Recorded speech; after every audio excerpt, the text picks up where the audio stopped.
السلام عليكم ورحمة الله وبركاته የተወደዳችሁ ወንድሞችና እህቶች በዚህች አጭር ደቂቃ ውስጥ ደግሞ እስቲ አንድ ምክር እንመካከር ራስን ማሸነፍ የሚል ነው ርዕሴ ሁለት ደቂቃ ወይም 3 ደቂቃ አብረን እንቆየው ብዙዎቻችን ነፍሳችን ስታሸንፈን ነው ገደል የምንገባው ማንንም ሰው ማለት ነው ምክንያቱም ካፊርም የሚሆነው ማዕሲያም ላይ የሚወድቀው ውስጡ ሳይጸዳ ሲቀርና ለፍላጎቱ ያደረ ሲሆን ነው ሸይጣንም ሊማርከው በቀላሉ የሚያገኘው ስለዚህ ነብዩ ሰለላሁ ዐለይሂ ወሰለም في صحيح مسلم በመጣ ሐዲሳቸው حفت الجنة بالمكاره وحفت النار بالشهوات ይላሉ ጀነት የታጠረችው ነፍስ በመተጣላው ነገር ነው ነፍስ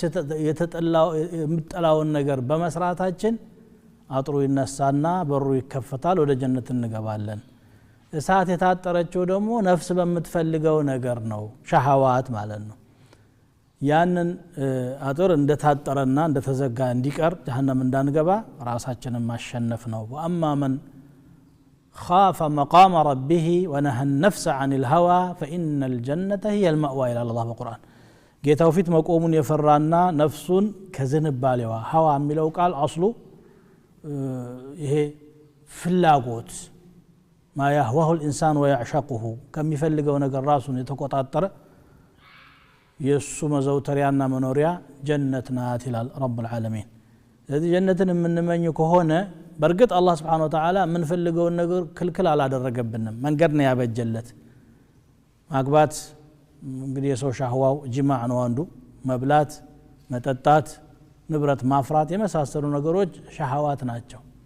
እነዛን ግን ለማሳካት ሲል መስመር የሳተ ከሆነ ብቻ ነው እንጂ አጠቃላይ ዝም ብሎ ዱንያ ማግኘትም ሆነ መፈለግ ኃጢያት ነው ማለት እንዳልሆነ በተደጋጋሚ ነው የምንገልጸው ግን ሐዋ እንዳያሸንፈን ይሄ ነው ለኛ የሚበጀን ለማለት ፈልጌ ነው ሰዓታችን አጭር ነው እዚሁ ላይ ነው መቋጫው أسأل الله عز وجل أن يوفقنا لما يحب ويرضى وأن يأخذ بأيدينا إلى صراطه المستقيم والسلام عليكم ورحمة الله تعالى وبركاته